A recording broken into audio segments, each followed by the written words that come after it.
নজর রাখবো পরবর্তী সংবাদে। চতুর্থ দফার ভোট আগামী 13ই মে এবং তার আগে এবার বাংলাদেশ সীমান্ত নিয়ে রীতিমতো উদ্বেগ বিএসএফ এর। চতুর্থ দফার ভোটের আগে দেখাচ্ছি যে ছবি, যেখানে নদিয়া এবং মুর্শিদাবাদ জেলার ভারত বাংলাদেশ যে সীমান্ত রয়েছে তা সিল করতে এক প্রকার বৈঠক করলেন বিএসএফ এর এডিজি সহ উচ্চ পদস্থ আধিকারিকরা।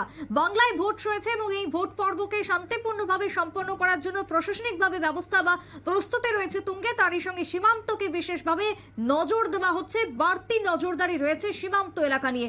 কথা বলবো সাংবাদিক অঞ্জন শুকুল এই মুহূর্তে রয়েছেন টেলিফোন লাইনে। অঞ্জন দা, চতুর্থ দফার ভোটের আগে এবার বাংলাদেশ সীমান্ত কি বেশি ভাবাচ্ছে পশ্চিমবঙ্গকে, কি মনে হয়? দেখো, লোকসভা নির্বাচনের চতুর্থ দফার ভোটের পরিপ্রেক্ষিতে ADG BSF eastern command Murshidabad এবং নদিয়ার ভারত বাংলাদেশ সীমান্ত পরিদর্শন করছেন এবং অপারেশনাল প্রস্তুতি পর্যালোচনা করছেন। কারণ কি না, কারণ হচ্ছে সীমান্ত নিরাপত্তা এবং অপারেশনের প্রস্তুতি নিশ্চিত করার জন্য একটি কৌশলগত পদক্ষেপ।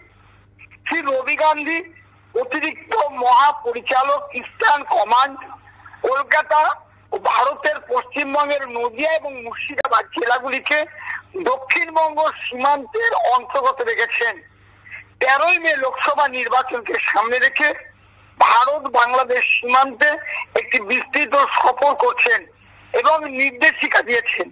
তিনি সকল কর্মকর্তাকে নিজ নিজ স্তরে সীমান্তে সংগঠিত অপরাধের উপর কড়া নজর রাখতে এবং ভারত বাংলাদেশ সীমান্ত সম্পূর্ণ সিল করার নির্দেশ দেন। সেই সাথে নির্বাচনী দায়িত্বে নিয়োজিত এসব ইউনিটের বিএসএফ জওয়ানদের পূর্ণ সততার সাথে নির্বাচনী দায়িত্ব পালন এবং শান্তিপূর্ণভাবে ভোট গ্রহণের জন্য নির্দেশিকা প্রদান করেছেন। সফরের সময় শ্রী গান্ধী শ্রী আয়ুষ মণি তিওয়ারি আইপিএস আইজি দক্ষিণবঙ্গ সীমান্তের সাথে বলরামপুরের আঞ্চলিক সদর দপ্তর পরিদর্শন করেন এবং বর্ডার রোড বরাবর পদ্মা নদীর নিকটবর্তী সীমান্ত এলাকা পরিদর্শন করেন। আশেপাশের এলাকার মাটি ক্ষয়ের একটি পূর্ণানুপুঙ্খান মূল্যায়ন করা হয়েছে এবং সেই অনুযায়ী নির্দেশ করা হয়েছে। উপরন্তু শ্রী গান্ধী 149 ব্যাটালিয়নের সীমান্ত চৌকি, কানাপাড়া এবং নির্মলচর পরিদর্শন করেন এবং কর্পস কমান্ডার স্থানীয় পরিস্থিতি এবং প্রচলিত আন্তঃসীমান্ত অপরাধ সম্পর্কে অবহিত করেন। অতিরিক্ত পরিচালক শ্রী রবি গান্ধী কোম্পানির কমান্ডারদের সাথে মত বিনিময় করেছেন এবং সীমান্তে অপরাধ দমনে মুখোমুখি হওয়া চ্যালেঞ্জগুলির সাথে নিজেকে পরিচিত করেছেন। এরপরে শ্রী গান্ধী 73 নম্বর ব্যাটালিয়নের একটি অত্যন্ত সংবেদনশীল সীমান্ত চৌকি হারুডাঙ্গা পরিদর্শনে যান। সেখানে তাকে ব্যাটালিয়নের কমান্ডার অস্থির এলাকা এবং অবৈধ অনুপ্রবেশ এবং কার্যকলাপ প্রতিরোধে গৃহীত জোরালো ব্যবস্থা সম্পর্কে অবহিত করেন। তার মূল্যায়ন অব্যাহত রেখে মিস্টার গান্ধী 146 এবং 86 ব্যাটালিয়নের সীমান্ত চৌকি মেঘনা এবং শিকারীপুর পরিদর্শন করেন এবং সেখানে অপারেশনের প্রস্তুতি এবং ব্যবস্থাপনার কৌশলগুলি যত্ন সহকারে মূল্যায়ন করেন। মিডিয়াকে সম্বোধন করে শ্রী রবি গান্ধী সীমান্তের নিরাপত্তা এবং জাতির নিরাপত্তা নিশ্চিত করতে ইস্টার্ন কমান্ডের অটল প্রতিশ্রুতির উপর জোর দেন।